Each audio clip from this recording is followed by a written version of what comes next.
ஜெபம் செய்வோம்.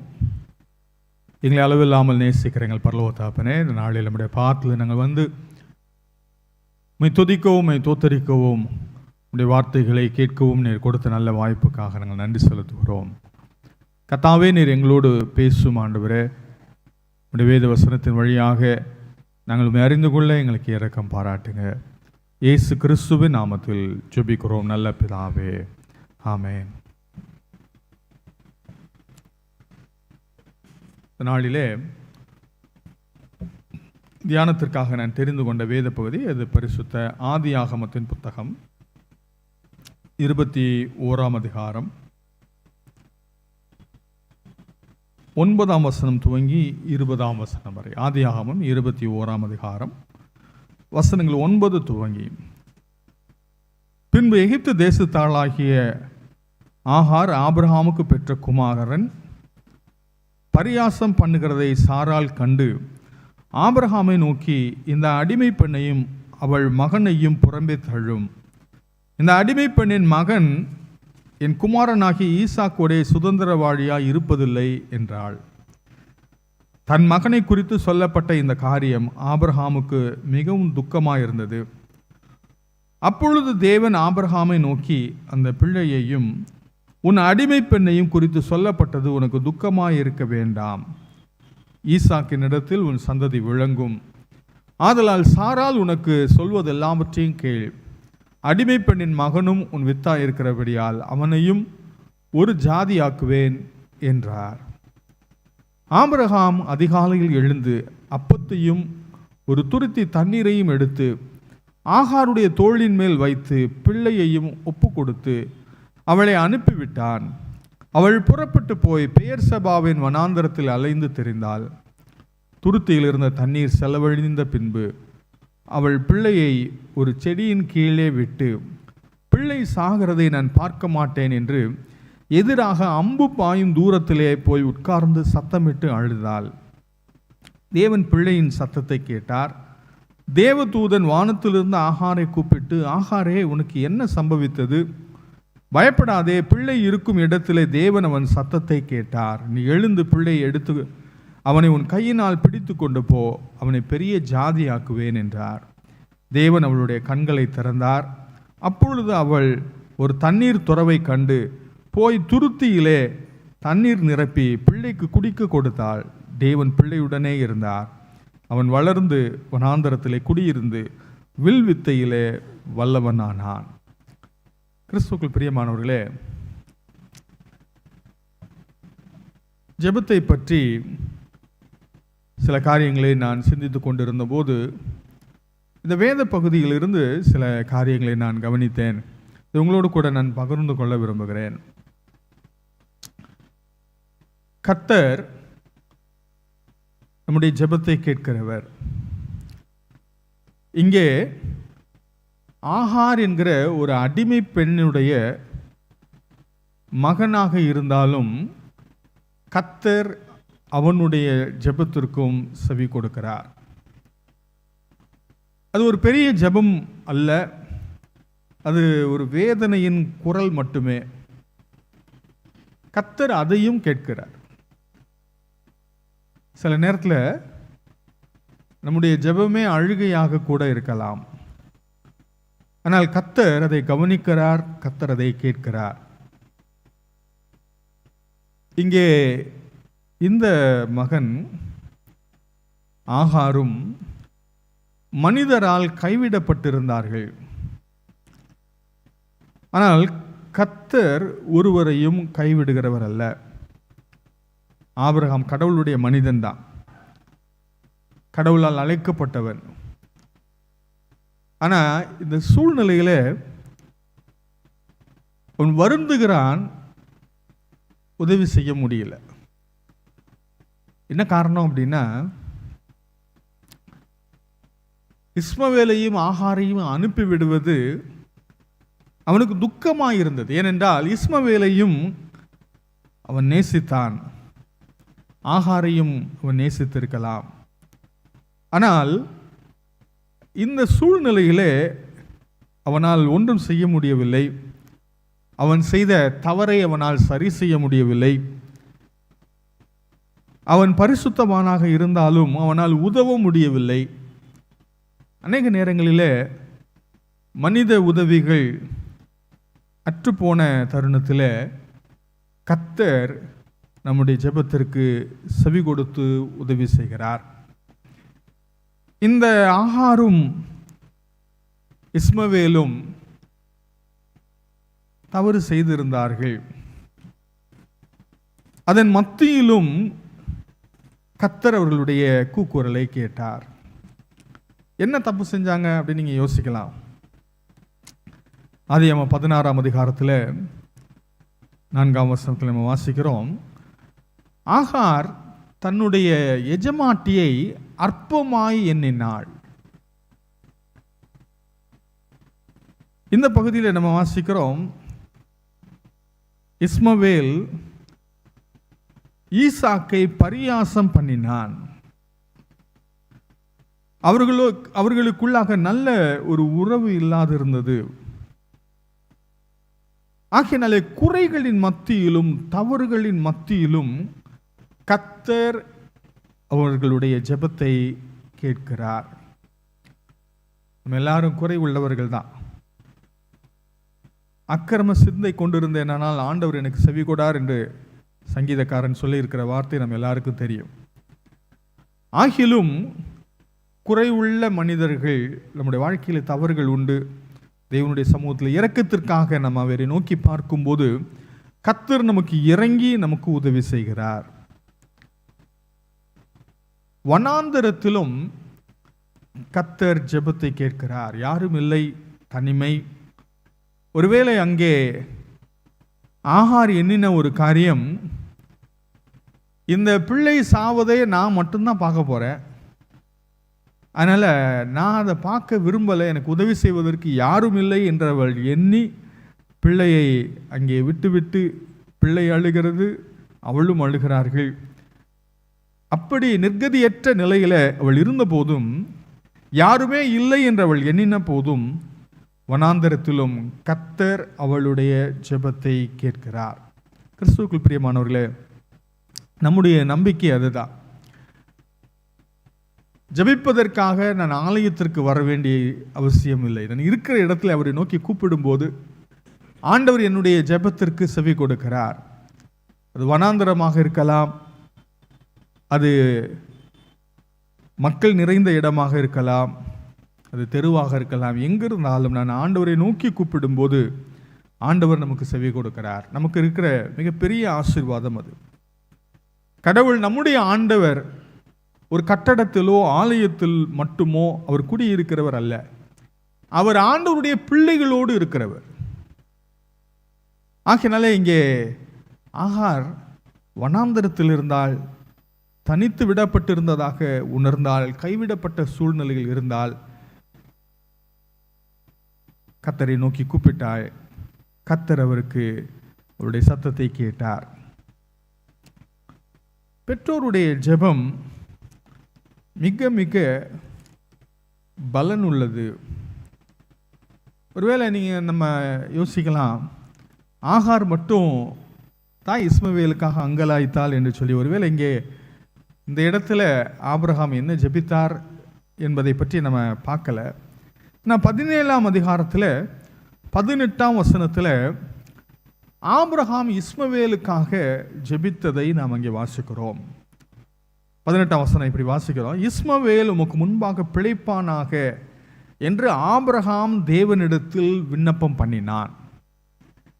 இஸ்மவேலுக்காக ஆபிரகாம் ஜெபிக்கிறார். ஜெபித்த போது கர்த்தர் அவனுக்கு என்ன பதில் சொன்னார்? அப்பொழுது தேவன், உன் மனைவி ஆகிய சாராள் நிச்சயமாய் உனக்கு ஒரு குமாரனை பெறுவாள், அவனுக்கு ஈசாக்கி என்று பெயரிடுவாயாக. என் உடன்படிக்கை அவனுக்கும் அவனுக்கு பின்வரும் அவன் சந்ததிக்கும் நித்திய உடன்படிக்கையாக ஸ்தாபிப்பேன். இஸ்மவேலுக்காகவும் நீ செய்த விண்ணப்பத்தை கேட்டேன். நான் அவனை ஆசீர்வதித்து அவனை மிகவும் அதிகமாய் பலுகவும் பெருகவும் பண்ணுவேன். அவன் 12 பிரபுக்களை பெறுவான், அவனை பெரிய ஜாதியாக்குவேன். கிறிஸ்துவுக்குள் பிரியமானவர்களே, ஆபிரகாம் இஸ்மவேலுக்காக செய்த ஜெபத்தையும் கர்த்தர் கேட்டார். கேட்டு ஆண்டவர் அவனுக்கு பதிலும் கொடுத்தார். நீ செய்த விண்ணப்பத்தை கேட்டேன் என்று சொல்லி ஆண்டவர் சொன்னார். ஆண்டவர் நம்முடைய போராட்டங்களை அவர் பார்க்கிறவர், நம்முடைய அங்கலாய்ப்பை அவர் கவனிக்கிறவர். அது வனாந்தரமாக இருக்கலாம், கைவிடப்பட்ட சூழ்நிலையாக இருக்கலாம், தனிமையாக இருக்கலாம். கர்த்தர் எஜமான் மேல் மட்டும் கரிசனையாக இருப்பவர் அல்ல, அவர் அடிமையின் மேலும் கரிசனையாக இருக்கிற ஆண்டவர். கைவிடப்பட்டவர்களை குறித்து அவர் அக்கறை உள்ள தேவன். ஒருவேளை இந்த இடத்துல ஆகார் பல நபர்களுக்கு பிரதிநிதியாக இங்கே இருக்கிறாள். அவள் தன்னுடைய இடத்தை விட்டு துரத்தி விடப்பட்ட ஒரு பெண், ஒரு அகதியை போல அவள் இங்கே இருக்கிறதை பார்க்கிறோம். அது மட்டுமல்ல, அவள் ஒரு சிங்கிள் பேரண்ட், தனித்தவளாக தன்னுடைய பிள்ளையை வளர்க்க வேண்டிய ஒரு பெரிய பொறுப்போடு கூட அவள் இங்கே நிற்கிறாள். கர்த்தர் அவளுக்கு துணையாக, அவளுக்கு உதவி செய்யும்படியாக, அவளுடைய நிலையை புரிந்து கொண்டவராக ஆண்டவர் அவளுக்கு துணையாக இங்கே நிற்கிறதை நாம் பார்க்கிறோம். உதவி செய்ய இயலாத நிலைமையில் தன்னுடைய சொந்த பிள்ளை தன்னுடைய கண்ணெதிரே சாவதை காண முடியாத நிலையில் வாழ்ந்த இந்த பெண்ணுக்கு ஆண்டவர் உதவி செய்கிறதை நாம் இங்கே பார்க்கிறோம். ஆதரவற்றவர்களுக்கு கர்த்தரே உதவி செய்கிறார். ஆண்டவருடைய பார்வையில் ஒருவரும் அற்பமானவர்கள் அல்ல. கர்த்தர் இங்கே ஆபிரகாமோடு பேசினார், தாவீதோடு பேசினார், அதெல்லாம் நம்ம வாசிக்கிறோம். மோசேயோடு பேசினார். ஆனால் அதே கர்த்தர் இங்கே ஆகாரோடும் பேசினார். ஆகார் யார்? எகிப்து நாட்டை சேர்ந்தவள். அவள் ஒரு அடிமை, அவள் ஒரு பெண். அதன் மத்தியிலும் கர்த்தர் அவளோடு கூட பேசினார். ஆகாரோடு பட்சமாய் பேசினார். ஆபிரகாம் கொடுத்த துருத்தி தண்ணீர் தீர்ந்து போய்விட்டது. மனிதர்கள் உதவி அப்படிதான். ஒரு பாட்டில் தண்ணி எவ்வளோ நேரத்துக்கு உதவி செய்ய முடியும்? ஆனால் அவனால் கொடுக்க முடிஞ்சது அவ்வளோதான். ஆனால் கர்த்தர் அவளுக்கு ஒரு துறவை காண்பித்தார். மனிதர்கள் கொடுக்குற உதவியெல்லாம் துருத்தி மாதிரி இருக்கும். ஆனால் ஆண்டவர் ஒரு துறவையே கொடுக்குறாரு, கிணறையே கொடுக்குறாரு. ஆண்டவர் கொடுப்பதெல்லாம் அப்படிப்பட்டது தான். எடுக்க எடுக்க குறையாத அற்புதமான துறவை ஆண்டவர் அவளுக்கு கொடுக்கிறார். அது மட்டுமல்ல, தனது தேவைகளை சந்திக்கிற கடவுளும் இருக்கிறார் என்பதை அவள் அறிந்து கொள்கிறார். அவள் கண்கள் திறக்கப்பட்ட போது துறவை மட்டும் பார்க்கல, இங்கே எனக்கு யாரும் இல்லை, என்னை ஆதரிப்பதற்கு யாரும் இல்லை, எனக்கு உதவி செய்வதற்கு யாரும் இல்லை என்று அவள் எண்ணி இருந்த அந்த சூழ்நிலையில் ஆண்டவர் அவளுடைய கண்ணை திறந்த போது அவள் கண்டு கொண்டது துறவை மட்டுமல்ல, நான் இருக்கிறேன் பாவம் கூட, நான் உன்னுடைய தேவைகளை சந்திக்கிற ஆண்டவர் உன்னோடு கூட இருக்கிறேன் என்பதை ஆண்டவர் அவளுக்கு காண்பித்தார். கர்த்தருடைய தூதனானவர் அவளோடு பட்சமாய் பேசி அவகிட்ட கேட்ட காரியம், வானத்திலிருந்து அவர் பேசி சொன்னார், ஆகாரே உனக்கு என்ன சம்பவித்தது? பயப்படாதே. ஒருவேளை இந்த வனாந்தரத்தில் இப்படி ஒரு சத்தத்தை அவள் எதிர்பார்த்திருக்க மாட்டா. எனக்கு யாருமே இல்லை என்று அவள் எண்ணி இருந்த ஒரு சூழலில் ஆண்டவரே அவளோடு கூட பேசுகிறார். உனக்கு என்னமா ஆச்சு? என்னை விசாரிப்பதற்கு யாரும் இல்லை என்று எண்ணி கலங்கி இருந்த அவளுக்கு ஆண்டவர் சொன்னார், நான் இருக்கிறேம்மா, உனக்கு என்ன சம்பவித்தது? ஆறுதலாக ஆண்டவர் அவளோடு கூட பேசினார். பயப்படாதே, பிள்ளை இருக்கும் இடத்துல தேவன் அவன் சத்தத்தை கேட்டார். அது ஒரு பெரிய அற்புதமான ஜெபம் அல்ல. அவன் அழுதான், அவ்வளோதான். அவனுடைய இயலாமை, அவனுடைய ஜீவனுக்காக போராடி கொண்டிருந்த நிலையில அவனுடைய கூக்குரலை கர்த்தர் கேட்டார். ஆண்டவர் அவனை பார்த்து சொன்னார், அவளை பார்த்து சொன்னார், நீ எழுந்து பிள்ளையை எடுத்துக்கொண்டு அவனை உன் கையில் பிடித்து கொண்டு போ, அவனை பெரிய ஜாதியாக்குவேன் என்றார். ஆண்டவர் அவளுக்கு ஏதோ ஆறுதலான வார்த்தை மட்டும் சொல்லலை, ஆண்டவர் அவளுக்கு ஆலோசனையும் வாக்குறுதியும் கொடுத்தார். இன்றைக்கோ ஆபிரகாம் பண்ணின ஜெபம் வீணாய் போகவில்லை. நிறைய நேரத்தில் நம்ம ஜெபம் பண்ணிட்டு நம்ம மறந்துருக்கலாம், ஆனால் நம்ம ஜெபம் பண்ணதை ஆண்டவர் ஒரு நாளைக்கும் மறக்கிறது இல்லை. நம்ம சில நேரங்களில் சில காரியங்களுக்காக ரொம்ப நாள் ஜெபம் பண்ணிட்டு இருந்திருப்போம், அதுக்கு பிறகு விட்டுட்டு இருப்போம். ஆனால் நம்ம பண்ண ஜெபத்தை ஆண்டவர் நினைவு கூறுகிறார். ஒருவேளை இந்த நேரத்தில் ஆபிரகாம் ஜெபம் பண்ணிக்கிட்டு இருந்தாரான்னு நமக்கு தெரியாது. ஆனால் என்றைக்கோ ஒரு நாளைக்கு ஆபிரகாம் ஜெபம் பண்ணார், ஆண்டவரே இஸ்மவேல் உமக்கு முன்பாக பிழைப்பானாக. ஒருவேளை நான் அடிக்கடி யோசிச்சு பார்ப்பேன், இந்த ஜெபத்தினால தான் ஆண்டவர் இஸ்மவேல் சந்ததி இது வரைக்கும் வழி நடத்தி கொண்டு வருகிறாரா என்னவோ நமக்கு தெரியாது. அது மட்டுமல்ல, 13ஆம் வசனத்தில் இப்படி வாசிக்கிறோம், அவனும் உன் வித்தா இருக்கிறபடினால அவனையும் ஒரு ஜாதியாக்குவேன்னு சொல்றாரு. ஆண்டவர் உடன்படிக்கைக்கு புறம்பாக அவன் இருந்தாலும் அவனையும் குறித்து கரிசனையாக இருக்கிறார். ஏன்னா அவனுக்கும் அவர் தான் ஆண்டவர். ஒருவேளை அவன் அதை அறியாமல் இருக்கலாம், ஆண்டவரை குறித்த அறிவு அவனுக்கு இல்லாமல் இருக்கலாம், ஆனால் அவனுக்கும் அவர் தான் கர்த்தர். அவனை குறித்தும் ஆண்டவர் ஒரு திட்டம் வைத்திருந்தார். கர்த்தர் எல்லாருக்கும் ஆண்டவர். இந்த பகுதியில் அதிகமாக தொட்ட ஒரு விஷயம், தேவன் அவளுடைய கண்களை திறந்தார்.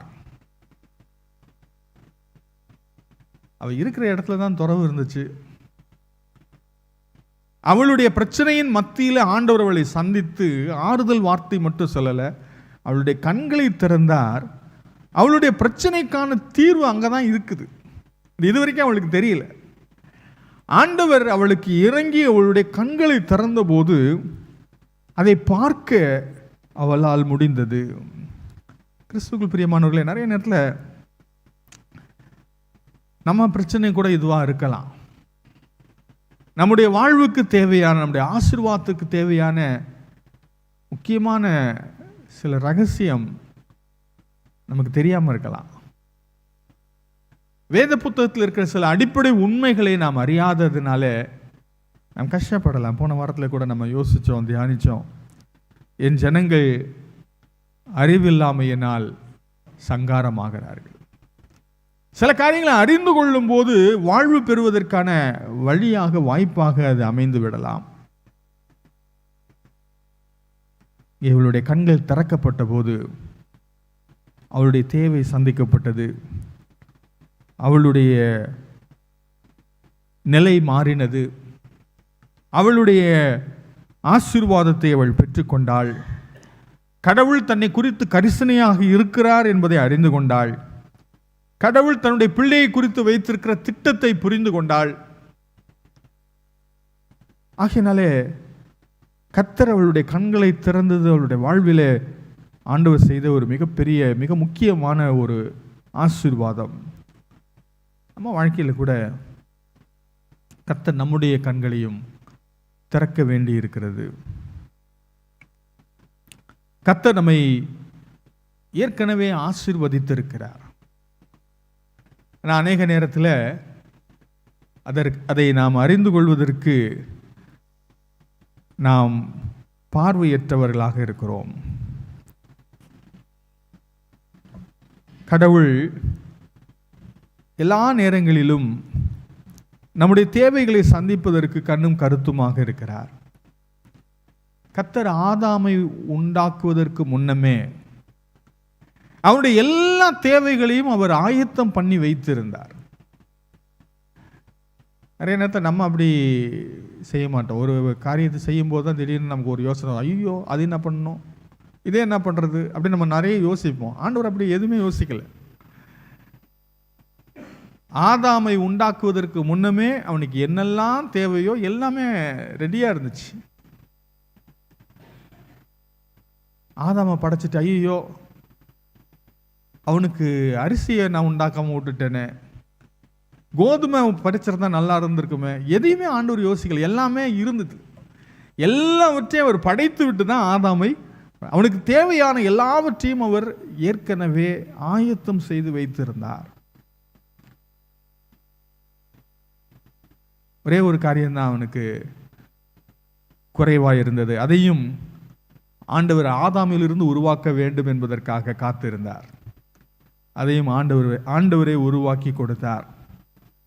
ஆகையினாலே நம்முடைய தேவைகளை அவர் சந்திக்கிற தேவன். எபேசியர்கள் நிருபத்தில் 1 அதிகாரத்தில் 3ஆம் வசனத்தில் நாம் இப்படி வாசிக்கிறோம். எபேசியர் 1:3, நம்முடைய கர்த்தராகிய இயேசு கிறிஸ்துவின் பிதாவாகிய தேவனுக்கு ஸ்தோத்திரம், அவர் கிறிஸ்துவுக்குள் உன்னதங்களிலே ஆவிக்குரிய சகல ஆசீர்வாதத்தினாலும் நம்மை ஆசீர்வதித்து இருக்கிறார். பாஸ்ட் டென்ஸ்ல இருக்கு.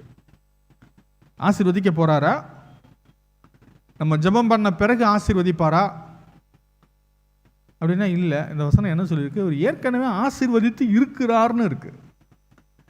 உன்னதங்களிலே சகல ஆவிக்குரிய சகல ஆசீர்வாதத்தினால நம்மை ஆசீர்வதித்து இருக்கிறார்.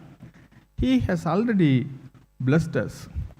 அதனால தான் இந்த எபேசியர் நிருபத்தில் பவுல் எங்கேயும் அவர் திருச்சபை மக்களை, விசுவாசிகளை ஆசீர்வதியும்னு ஜபிக்கலை. ஏன்னா அவர் ஏற்கனவே ஆசீர்வதிச்சிருக்கிறார். அப்போ என்ன ஜெபம் பண்ணுறாரு அப்படின்னா, இந்த 1 அதிகாரத்தில் 19வது வசனத்தை நம்ம படிக்கும்போது, இந்த 19வது வசனத்துடைய கடைசி வரிகளை இப்படி வாசிக்கிறோம். இன்னதென்று நீங்கள் அறியும்படிக்கு அவர் உங்களுக்கு பிரகாசம் உள்ள மனக்கண்களை கொடுக்க வேண்டும் என்று வேண்டிக் கொள்ளுகிறேன். 17ஆம் வசனத்திலிருந்து வாசிக்கிறேன். நம்முடைய கர்த்தராகிய இயேசு கிறிஸ்துவின் தேவனும் மகிமையின் பிதாவுமானவர் தம்மை நீங்கள் அறிந்து கொள்வதற்கான ஞானத்தையும் தெளிவையும் அளிக்கிற ஆவியை உங்களுக்கு தந்தருள வேண்டும் என்றும், தாம் நம்மை அழைத்ததினாலே நமக்கு உண்டாயிருக்கிற நம்பிக்கை இன்னதென்றும், பரிசுத்தவான்களிடத்தில் நமக்கு உண்டாயிருக்கிற சுதந்திரத்தினுடைய மகிமையின் ஐஸ்வர்யம் என்னதென்றும், தாம் கிறிஸ்துவை மரித்தோரிலிருந்து எழுப்பி அவரிடத்தில் நடப்பித்த தமது பலத்த சத்துவத்தின் வல்லமைப்படியே விசுவாசிக்கிறவர்களாகிய நம்மிடத்தில் காண்பிக்கும் தம்முடைய வல்லமையின் மகா மேன்மையான மகத்துவம் என்னதென்றும் நீங்கள் அறியும்படிக்கு அவர் உங்களுக்கு பிரகாசம் உள்ள மனக்கண்களை கொடுக்க வேண்டும் என்று வேண்டிக் கொள்ளுகிறேன். இந்த ஜெபத்தில் முக்கியமான காரியமே என்ன ஜெபிக்கிறார்? ஆண்டவர் நமக்கு கொடுத்திருக்கிற ஆசீர்வாதத்தையும் வல்லமையையும் அறிந்து கொள்வதற்கு ஆண்டவர் நமக்கு பிரகாசம் உள்ள மனக்கண்களை தர வேண்டும். ஆகாருக்கு ஆண்டவர் செஞ்சது போல நம்முடைய கண்களையும் கர்த்தர் திறக்க வேண்டும். கர்த்தர் எல்லாருடைய ஜெபத்தையும் கேட்கிறார். எளியவர்களுடைய ஜெபத்தையும் கர்த்தர் கேட்கிறார். கர்த்தர் பட்சபாதம் உள்ளவர் அல்ல. அவருக்கு சிறப்பான அவருடைய கவனம் தேவையில் உள்ளவர்களுக்கு, ஆதரவற்றவர்களுக்கு, கைவிடப்பட்டவர்களுக்கு, அற்பமாய் எண்ணப்பட்டவர்களுக்கு ஆண்டவர் உதவி செய்கிறார். பெற்றோருடைய ஜெபம் மிக மிக பலன் உள்ளது. இஸ்மவேல் உமக்கு முன்பாக பிழைப்பானாக என்று சொல்லி ஆண்டவர் அன்றைக்கு ஆபிரகாம் செய்த ஜெபத்தை ஆண்டவர் இன்றும் கேட்டு அவனையும் அவனுடைய சந்ததியையும் கர்த்தர் ஆசீர்வதித்து வழி நடத்தி வருகிறார். ஆகையினாலே கர்த்தர் நம்முடைய ஜெபத்தையும் கேட்பார், நம்முடைய சூழ்நிலைகளை பார்க்கிறார். நம்முடைய ஆவிக்குரிய கண்களை திறந்து நம்மை நேர்த்தியாக வழி நடத்த நாமும் ஜெபம் செய்வோம். ஜெபிக்கலாம்.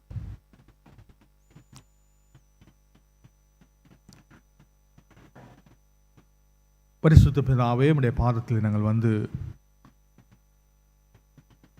நோக்கி பார்க்கிறோம். ஆண்டவரே, அநேக நேரங்களிலே யாரும் எங்களை காண்பது இல்லை என்று நாங்கள் நினைக்கிறோம். எங்களுடைய வேதனை யாரும் புரிந்து கொள்வதில்லை என்று நாங்கள் நினைக்கிறோம். ஆண்டவரே, தனிமையும் வறுமையும் நெருக்கத்தையும் நாங்கள் உணர்கிறோம். உதாசீனப்படுத்தப்பட்டதை நாங்கள் அறிகிறோம். கைவிடப்பட்ட சூழ்நிலையை நாங்கள் அனுபவிக்கிறோம். ஆனால் எங்களை நேசிக்கிற ஆண்டவர் ஒருவர் இருக்கிறார். எங்களை குறித்து மிகுந்த கரிசனை உள்ளவராக அவர் இருக்கிறார் என்ற அற்புதமான உண்மையை அநேக நேரத்தில் நாங்கள் கவனிக்க தவறிவிடுகிறோம்.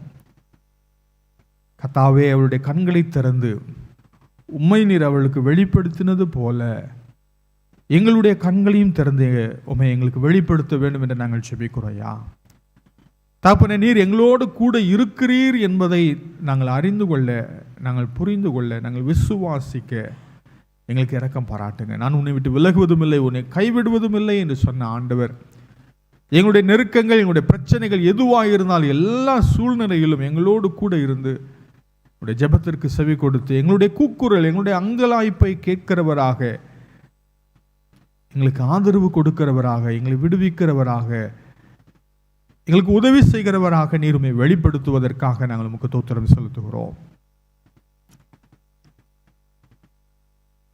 ஆண்டவரே, எங்களுக்கு அருகாமையில் நீர் வைத்திருக்கிற ஆசீர்வாதங்களுக்காக ஸ்தோத்திரம். கிறிஸ்துவிலே உன்னதங்களில் ஆவிக்குரிய சகல ஆசீர்வாதத்தினாலும் எங்களை ஆசீர்வதித்திருக்கிறீரே, அதை நாங்கள் அறிந்து கொள்ள எங்களுக்கு உதவி செய்யுங்க.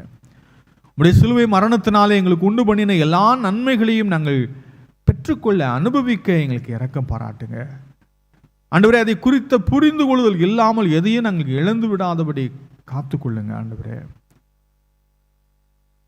அந்த கிருபையை எங்களுக்கு தாங்க. எங்களுடைய ஆவிக்குரிய மனக்கண்களை திறக்கும்படியாக நாங்கள் ஜெபிக்கிறோம். எங்களுடைய பிரச்சனைக்கான தீர்வை நாங்கள் அறிந்து கொள்ள எங்களுடைய ஆவிக்குரிய மனக்கண்களை திறங்க. எங்களுடைய போராட்டங்கள் மாற வேண்டுமானால் ஆண்டவரே, நீர் எங்களுடைய கண்களை திறப்பது அவசியமாக இருக்கிறபடியினாலே நாங்கள் ஜெபிக்கிறோம். ஐயா, நாங்கள் அழிந்து போகாதபடி, கர்த்தாவே நாங்கள் சிறைப்பட்டு போகாதபடி கிருபையாய் இறங்கி எங்களுக்கு உதவி செய்யுங்க. ஒரு திருச்சபையினுடைய ஒவ்வொரு குடும்பத்திற்காக நாங்கள் ஜெபிக்கிறோம், ஒவ்வொரு பிள்ளைகளுக்காக நாங்கள் ஜெபிக்கிறோம். ராஜா கர்த்தாவே, நாங்கள் சிறைப்பட்டு போவது, உடைய வாழ்க்கையில பிரச்சனைகளிலே நாங்கள் சிக்கி தவிப்பது உம்முடைய சித்தம் இல்லை என்பதை நாங்கள் அறிந்திருக்கிறோம். அதற்கு ஏற்றமுடைய ஆலோசனையை நீர் எங்களுக்கு தந்து எங்களை வழிநடத்த வேண்டும் என்று நாங்கள் ஜெபிக்கிறோம். எங்களை விடுதலையாக்க வேண்டும் என்று நாங்கள் ஜெபிக்கிறோம். இயேசு கிறிஸ்துவின் நாமத்தில் ஜெபிக்கிறோம் நல்ல பிதாவே, ஆமென்.